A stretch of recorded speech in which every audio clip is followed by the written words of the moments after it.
Assalamualaikum warahmatullahi wabarakatuh. Di sini saya perwakilan dari kelompok 1 akan menjelaskan tentang ancaman internet. Saya bersama teman-teman saya ada Reka Setiawati, Ridwan Muzizat, Rifki Budiansah, saya sendiri Rizka Setiani, Risti Salsabila, Risha Aulia Komala Putri, Rival Rizky Hadiansyah. Selanjutnya ada pengertian internet. Pengertian internet adalah jaringan komunikasi global yang menghubungkan komputer dan jaringan komputer di seluruh dunia. Singkatan dari Interconnected Network ini memungkinkan kita berbagi informasi dan berkomunikasi dari mana saja dan dengan siapa saja, tanpa terbatas ruang dan waktu. Dengan internet, para pengguna dapat mengakses informasi apa saja. Teknologi informasi sekarang ini sudah banyak digunakan oleh masyarakat, baik anak-anak, remaja, maupun orang tua. Teknologi informasi sudah menjadi gaya hidup bagi masyarakat. Selanjutnya ada ancaman-ancaman internet yang akan dijelaskan oleh teman saya, Risha Aulia. Selanjutnya, saya akan menjelaskan tentang ancaman, yaitu ancaman keamanan IoT pada layers nodes. Yang pertama ada edge node, di mana peranti IoT yang sering dijumpai pada edge node antara lain RFID readers, sensor, dan node aktuator. Serangan yang utama pada edge node ini adalah seperti hardware trojan, non-network side channel attack, battery draining, sleep deprivation, outage attack, physical attack, node replication attack, dan camouflage attack. Yang kedua ada tag RFID, di mana salah satu peranti edge node yang banyak digunakan pada sistem IoT adalah tag RFID. Ada beberapa jenis serangan pada tag RFID, antara lain seperti tracking, inventorying, tag cloning, dan DOS attack. Selanjutnya akan dijelaskan oleh teman saya Rival Rizky. Selanjutnya yang kedua ada ancaman keamanan pada layer komunikasi, yaitu serangan yang terjadi pada layer komunikasi dapat berupa hal-hal sebagai berikut. Yang pertama ada eavesdropping, yang kedua ada side channel attack, yang ketiga ada serangan denial of service atau DOS, yang keempat ada injecting fraudulent packet, yang kelima ada routing attack. Kemudian yang ketiga ada ancaman keamanan pada edge computing. Edge computing atau fog computing merupakan arsitektur yang muncul seiring perkembangan topologi dan infrastruktur pada sistem IoT. Pada arsitektur IoT 7 layer, edge computing ini merupakan komponen pada layer 3. Demikian juga ancaman dan kerentanan keamanannya belum banyak dieksplorasi. Berikut ini beberapa skenario serangan yang sering terjadi pada edge computing.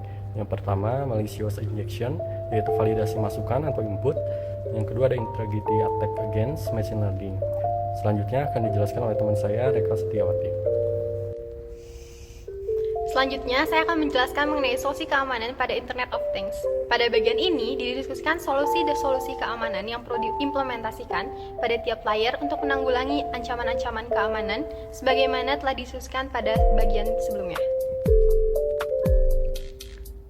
Solusi keamanan yang dapat dilakukan untuk mengatasi ancaman-ancaman keamanan sistem pada IoT sisi edge node adalah side channel analysis. Metode ini menyediakan pendekatan yang efektif untuk mendeteksi hardware trojan dan firmware berbahaya yang dipasang pada perangkat IoT.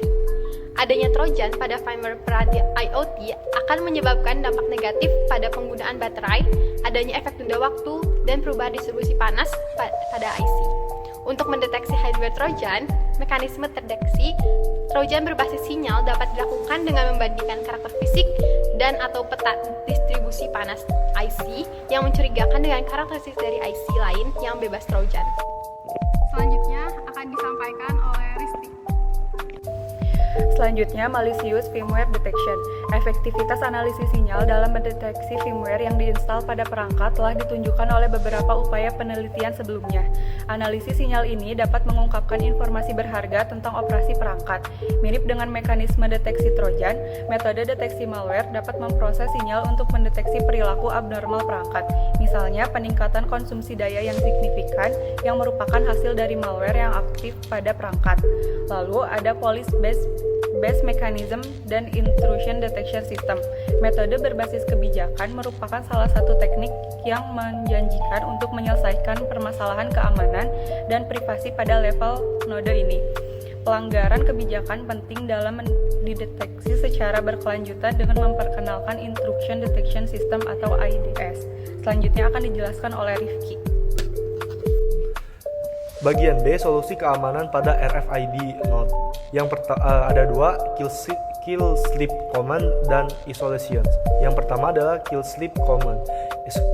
Skenario ini dimasukkan ke dalam proses pembuatan tag RFID.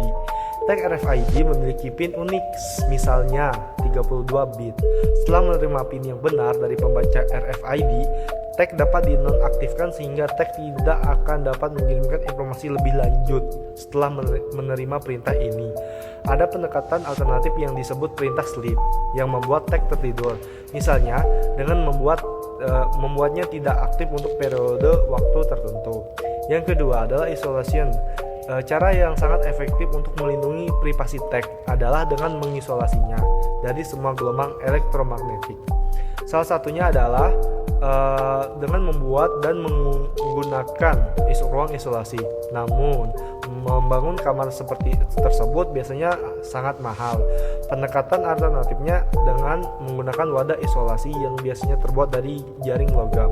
Wadah ini yang dapat memblokir gelombang elektromagnetik dari frekuensi tertentu yang disebut dengan sangkar Faraday. Selanjutnya akan dijelaskan teman saya Ridwan Mukjizat. Oke, sekarang bagian C, solusi keamanan pada kanal komunikasi, reliable routing. Karakteristik penting dari jaringan IoT mempersulit implementasi protokol routing adalah bahwa node atau server perantara memerlukan akses langsung ke isi pesan sebelum meneruskannya, seperti disebutkan sebelumnya.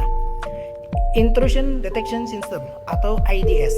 Metode IDS ini sangat penting dilakukan pada layer komunikasi untuk memonitor operasional jaringan dan jalur komunikasi, dan juga untuk mendeteksi terjadinya anomali pada jaringan. Misalnya, pada ketika sebuah polisi yang telah didefinisikan sebelumnya dilanggar oleh pengguna, SVLTE adalah salah satu IDS pertama yang dirancang untuk memenuhi persyaratan node IoT yang terhubung dengan IPv6. IDS ini mampu mendeteksi serangan routing seperti informasi palsu atau telah diubah dan serangan black hole. Lanjutnya, kriptografi. Penggunaan skema kriptografi untuk mengamankan protokol komunikasi adalah salah satu pertahanan paling efektif terhadap berbagai serangan, termasuk penyadapan dan serangan routing yang sederhana. Pada layer komunikasi, beberapa metode enkripsi yang telah diusulkan untuk mengatasi masalah keamanan dalam komunikasi. Ini adalah untuk daftar pustakanya. Sekian dari kelompok kami. Mohon maaf bila ada kesalahan. Wabillahi taufiq wal hidayah. Wassalamualaikum warahmatullahi wabarakatuh.